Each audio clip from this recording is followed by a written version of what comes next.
So having kids in the city, I'm not really qualified. Apparently there was another presenter that is way more qualified than me because one, she's a woman, and I'm the best that can do. We've had 12 Ignite Phillies. I'm the first person to really talk about this.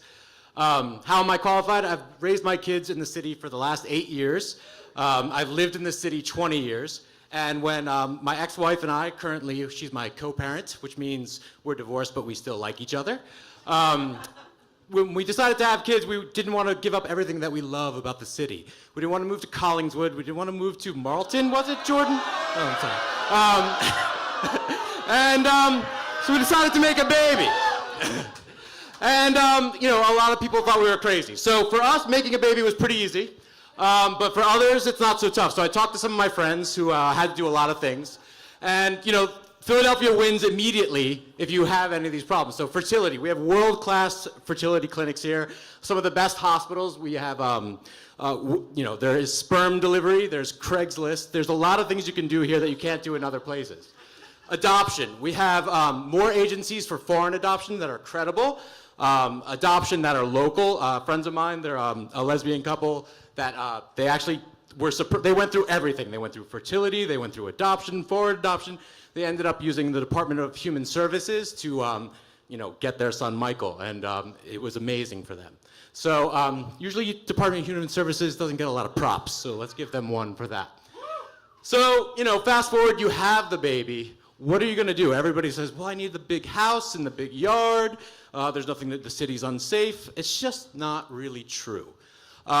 Kids don't really need a lot of things. One of the advantages of the city is that you have proximity to other people.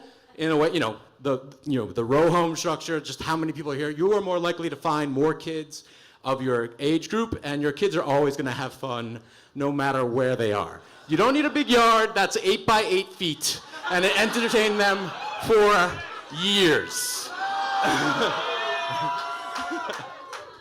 So,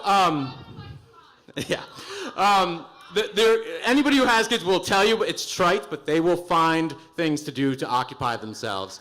And the great thing about the city is the serendipity of opportunities to learn. As you walk down the street here with your children, you will find things that you just can't find anywhere else, and they will ask you questions that you won't know how to answer. And that is kind of the amazing thing, because your kids are learning amazing things. They're coming in contact with other in a way that you can't do anywhere else, and you have to deal with it and understand how you're going to answer them. Besides that, there's just endless opportunities for random nonsense to happen in Philadelphia.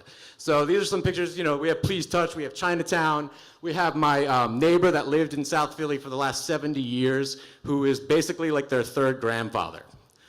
So we have more than just the museums. I kind of wanted to give you all a taste of, for those of you who haven't had children or kind of thinking about it or think I'm crazy, like what those things that you don't necessarily know about. Most of the things I didn't know about. So we have, this is the Smith Memorial Playground.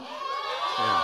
Apparently you all know about it. So for the three of you that didn't just scream, it is basically a mansion for babies. It was dedicated by the Smith family. They have basically built this mansion that is dedicated to the children of Philadelphia.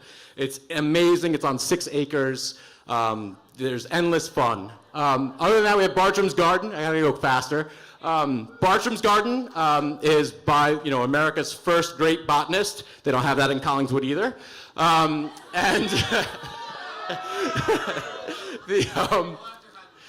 Haddonfield's next. And it's, they have programs for kids, programs for homeschooling, and that brings us to schools. So when I first volunteered for this, the fuckfest that is Philadelphia school problems hadn't started yet. So I can't go on and not acknowledge it.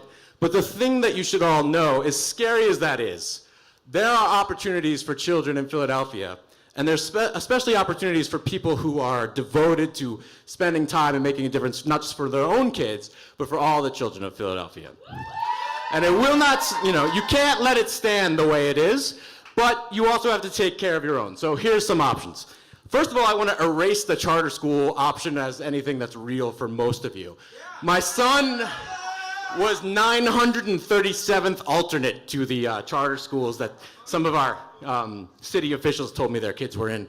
And homeschool, the last point, this is the last slide, homeschooling is no longer just for crazy people.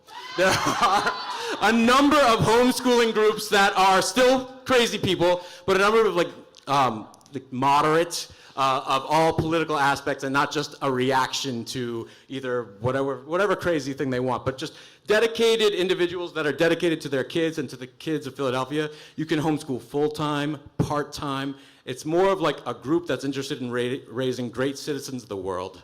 And I hope that, some of you, when you decide to have kids, you don't just flee the city.